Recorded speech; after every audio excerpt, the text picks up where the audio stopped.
Bonjour Géraldine, Géraldine Juge, experte à la ligne Pélican. Alors Géraldine, je te laisse te présenter et nous dire en fait ce que tu apportes dans ton expertise à la ligne Pélican. Alors bonjour, donc moi j'ai fondé Separate Ways qui est un service de soutien dans l'organisation de célébrations funéraires et dans l'aide dans tout ce qui est administratif qui suit le décès d'une personne. Et je m'occupe également de prévoyance funéraire pour toutes les personnes qui veulent organiser tout de leur vivant et décharger leurs proches de décisions difficiles et de soucis financiers. D'accord. Alors en quoi ça consiste exactement? Explique-nous un petit peu comment tu peux justement amener ce soutien aux personnes et quelle est la base de ton accompagnement? Explique-nous un petit peu.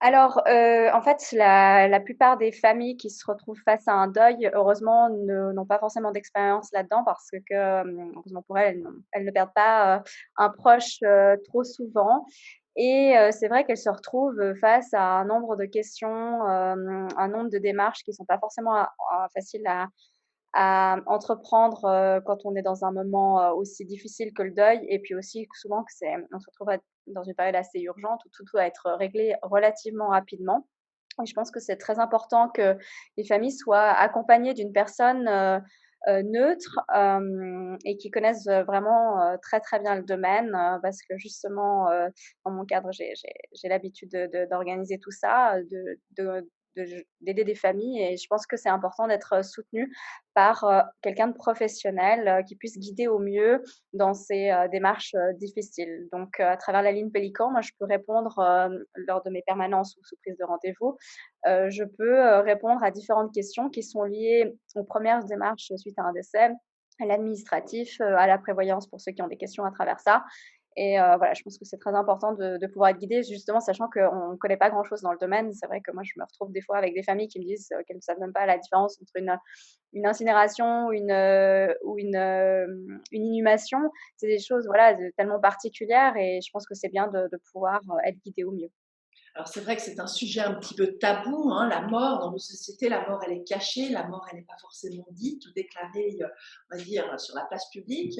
Et c'est vrai qu'il y a le choc dont tu parles, hein, justement, avec la famille qui apprend le décès d'un proche et qui doit tout d'un coup répondre à plein de questions alors qu'elle n'a pas le temps de vivre son deuil. Donc toi, tout ce que tu proposes, c'est de la décharger justement de cette partie administrative pour qu'elle puisse eh bien, redevenir dans l'humanité de son deuil et vivre son deuil pleinement parce que justement elle a ton support. C'est ça. Exactement. En fait, disons que les premières, au moment où on organise la cérémonie ou même les premières semaines qui suivent le décès d'une personne, c'est vraiment le début du processus de deuil et je pense que c'est vraiment la période la plus cruciale où on a vraiment besoin de passer du temps avec ses proches. On a besoin de se concentrer vraiment sur les émotions qui nous submergent et pas forcément sur des détails, organisationnels et administratifs et c'est justement dans cette, idée-là que j'ai voulu apporter mon soutien effectivement. D'accord. Donc, je précise bien que toi, tu n'es pas là pour le soutien psychologique des familles, si j'ai bien compris, et tu me corriges si ce n'est pas le cas, mais que tu es bien là, en fait, pour le soutien administratif, la gestion administrative, en fait, qui entoure le deuil. Exactement. En fait, disons que, forcément, dans mon activité, il y a beaucoup d'écoute, il y a beaucoup de soutien, mais c'est vrai que, mon activité n'a pas une vocation thérapeutique. Il y a énormément d'associations et de spécialistes justement dans le deuil qui sont là pour ça. Moi, c'est vraiment plutôt justement un soutien, administratif, un soutien, dans les différentes choses à gérer en fait au moment d'un décès, effectivement. De faire en fait que cette gestion administrative soit plus légère pour les personnes justement qui sont frappées d'un deuil et leur permettre de vivre en fait cette courbe, hein, ce choc et puis toute cette tristesse qui peut les toucher pleinement sans forcément être parasitées par des gestions de documents à remplir ou de questions à répondre, c'est ça. Tout à fait. Ça soulage énormément et finalement, ça a évidemment un impact psychologiquement, mais ce n'est pas une thérapie en soi. Tout à fait. C'est vraiment un soutien qui vise à soulager un maximum les familles dans tout ce qu'elles doivent gérer suite à un décès et quand, je dis tout ce qu'elles doivent gérer, donc au moment de la cérémonie, il y a énormément de logistique, il faut aller commander des fleurs, gérer avec le traiteur, où et comment, enfin, où ça a lieu et qu'est-ce qu'on sert, et cetera. Il y a énormément de petites décisions à prendre. Puis après, justement, par rapport à l'administratif, hem, on se retrouve face à un nombre de démarches pas possibles, que ce soit dans les résiliations, il y a les contacts avec les banques, les assurances, les notaires, est-ce qu'on résilie le bail ou pas, au bout de combien de temps? Pour quelle raison tu as pris en fait cette option-là dans ta vie? Qu'est-ce qui s'est passé pour que tu te dises, bah, tiens, je veux faire ça, je veux être experte dans l'accompagnement justement du deuil? Alors, je pense pas que j'aurais eu l'idée, comme ça. C'est vraiment venu, en fait, suite à un deuil justement, où j'ai trouvé que ça avait été très, très compliqué à organiser dans un délai restreint, dans l'émotion. On a quelques jours de deuil qui sont donnés par l'employeur, et en fait, ça a été, 3 nuits blanches. Le lundi, on retourne au travail et en fait, on n'a même pas pris encore le temps de se rendre compte de ce qui nous est arrivé, en tout cas émotionnellement. Et je me suis dit: «Il m'a manqué une personne qui puisse, guider, conseiller au mieux, nous parler de toutes les différentes options de manière complètement transparente, faire certaines choses à notre place» parce qu'aller en ville, acheter telle ou telle chose dernière minute, on n'a pas forcément envie, ni le temps de le faire. Et puis après, il y avait effectivement cette montagne de paperasse, qui nous attendait et je pense qu'en fait, quand on n'a justement pas une personne, enfin, quand en fait, je pense qu'on a vraiment besoin de que tout soit centralisé pour, que les démarches soient faites de manière le plus efficace possible et justement, nous, on s'est vraiment perdus, dans tout ça et ça aurait été beaucoup plus, agréable d'avoir quelqu'un qui nous guide et qui fasse certaines choses à notre place. Voilà et j'ai voulu être, finalement créer ce service qui m'a manqué en étant, cette personne très professionnelle, neutre,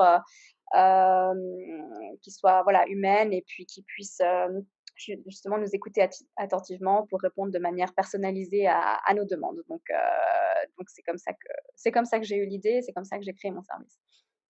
Écoute, c'est ça qui est passionnant, c'est justement de voir qu'en fait, d'un vécu, tu as fait ta profession, hein, parce que c'est très rare, en fait, on ne la trouve pas du tout, hein, c'est bien ça, tu es la seule à proposer ce service-là. À Genève, oui. Mmh. C'est assez, à Genève, ça veut dire que ça existe ailleurs ou explique-moi. Alors oui, dans d'autres pays, des pays anglo-saxons, Donc, on le fait normalement, tandis que là, en fait, ce que tu m'expliques, c'est que dans notre pays, en fait, on n'a pas ce service-là et que toi, tu l'as créé de toute pièce, quoi. exactement. Enfin, après, sur d'autres cantons, il y a des services qui se rapprochent un petit peu plus de ce que je fais, mais en tout cas sur Genève, j'étais la première et je suis très heureuse d'avoir créé ce service, à travers une expérience personnelle, et justement pour en espérant aider un maximum de familles, et sachant justement que ça se fait à l'étranger, je pense qu'il y a forcément un besoin aussi ici. Alors forcément, la période qu'on vit, ben, on est dans une période qui peut peut-être aussi accélérer certaines fois ben, tes prises en charge. Comment tu as vécu jusqu'à maintenant cette période sanitaire inédite et voilà, comment tu te sens toi aujourd'hui? Parce que ça peut être un peu compliqué parfois. Donc explique-nous un petit peu ça. Alors ça a été, très particulier parce que justement les cérémonies étaient limitées pour le nombre de personnes par rapport au nombre de personnes, et il y a eu des personnes qui finalement se sont retrouvées à devoir reporter la cérémonie ou finalement ne pas faire du tout ou des personnes qui projettent de la faire pour les 1 an du décès, donc le printemps prochain. Donc ça a été très, très particulier et très frustrant pour les familles parce qu'elles ont vécu le début de ce processus de deuil de manière complètement différente. Même si on avait le droit de faire des cérémonies en comité restreint, il y a beaucoup de gens qui ont besoin d'être entourés de tous leurs proches. C'était frustrant aussi pour justement les personnes qui ne sont pas de la famille directe, mais qui en temps normal seraient venues, enfin, auraient assisté à cette célébration de vie et très frustrant de se dire, ben voilà, on n'y sera pas. Donc, il a fallu trouver des alternatives, comme filmer les cérémonies ou justement la reporter par la suite. Donc ça a été, je dirais plutôt dramatique, en termes de vécu pour les familles. Hem, voilà, je dirais que c'est plutôt comme ça que j'ai pu voir, de mon côté mon activité pendant le covid. Est-ce que les liens, en fait, ont été différents du coup? Est-ce que vous avez trouvé des outils, des ressources complémentaires justement peut-être à ces manques que tu cites? Et je te remercie justement à nouveau par l'expérience, ben, tu nous enrichis de ton vécu et c'est extrêmement intense ce que tu nous dis parce qu'on peut se projeter aussi dans des situations telles que celle-là et se dire qu'effectivement cette période était complexe. On a entendu justement que même des décès qui n'étaient pas forcément dus au Covid eh bien, étaient un petit peu compliqués à gérer par justement ces consignes-là. Comment tu as pu justement proposer quelque chose de différent peut-être par une approche euh, que tu, oui, que tu crées, que tu fais autour des personnes? Bah, voilà, c'était en trouvant ces alternatives comme reporter une cérémonie ou la filmer, ou simplement apporter de l'aide à distance en disant: «Voilà, on peut pas faire ça, mais on» M'excuse de t'interrompre, mais c'est vraiment important. Ça veut dire qu'en fait, des cérémonies ont pu être filmées pour être retransmises en fait aux personnes qui ne pouvaient pas être là, c'est ça?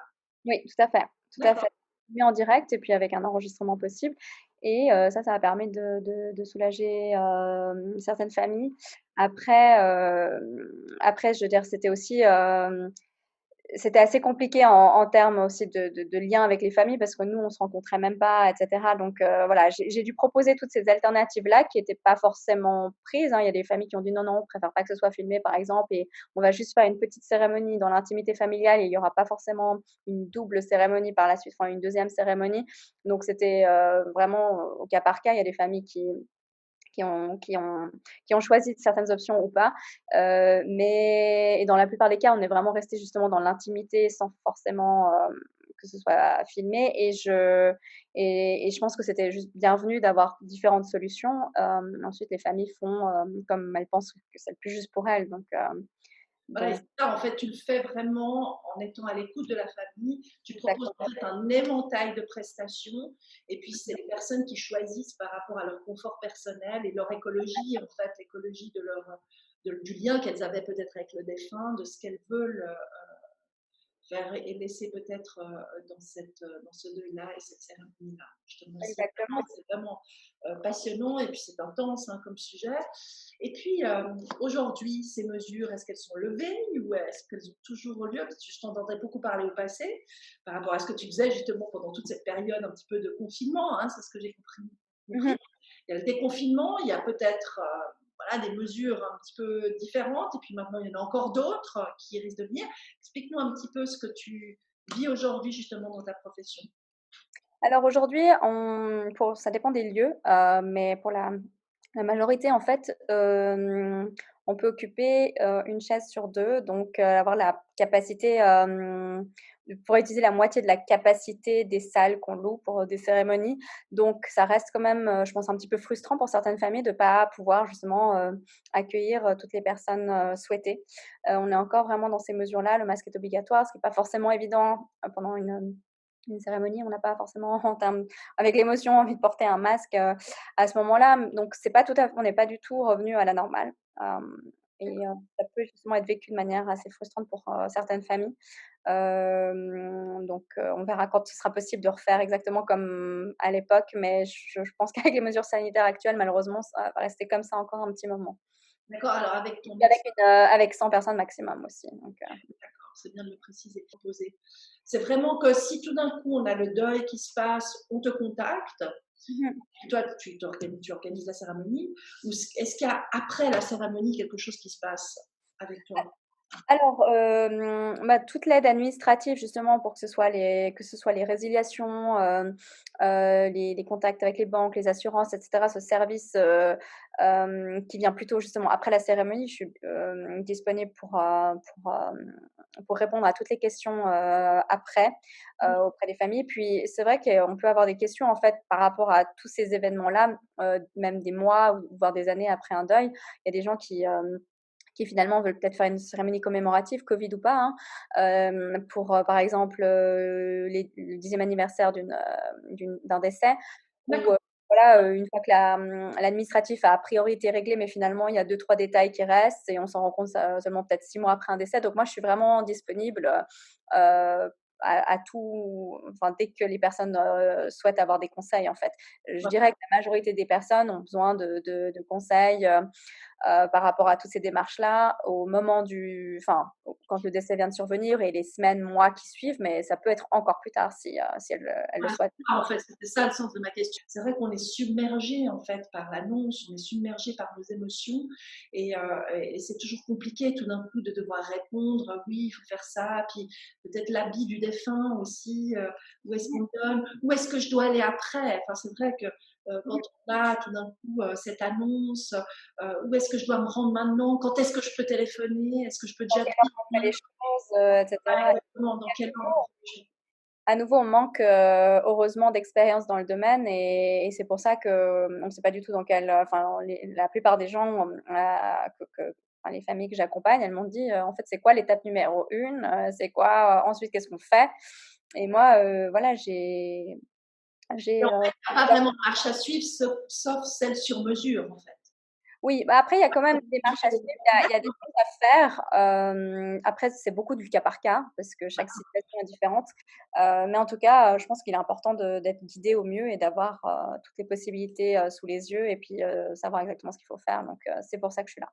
Je te remercie beaucoup, d'avoir développé en tout cas, eh bien ton entreprise au service des gens, dans la peine, dans la souffrance, heu et vraiment, ton investissement, ton discours, quoi. Moi, je dis toujours, j'apprends aussi à découvrir toutes les personnes qui sont à la Ligne Pélican de façon un petit peu plus, professionnelle dans leurs compétences lorsque je fais ces entretiens. Et je découvre là une personne extrêmement humaine dans sa pratique et puis dans tout ce que tu transmets. Donc, je te remercie beaucoup. Et bien voilà, je te souhaite plein succès. Et puis, donc, Géraldine Juge, tu es en ligne les mardis, si je ne m'abuse, Mardi de 9 heures à midi.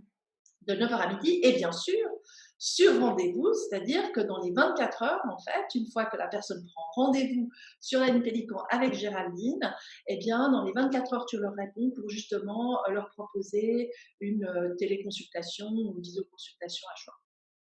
Mmh. Tout à fait.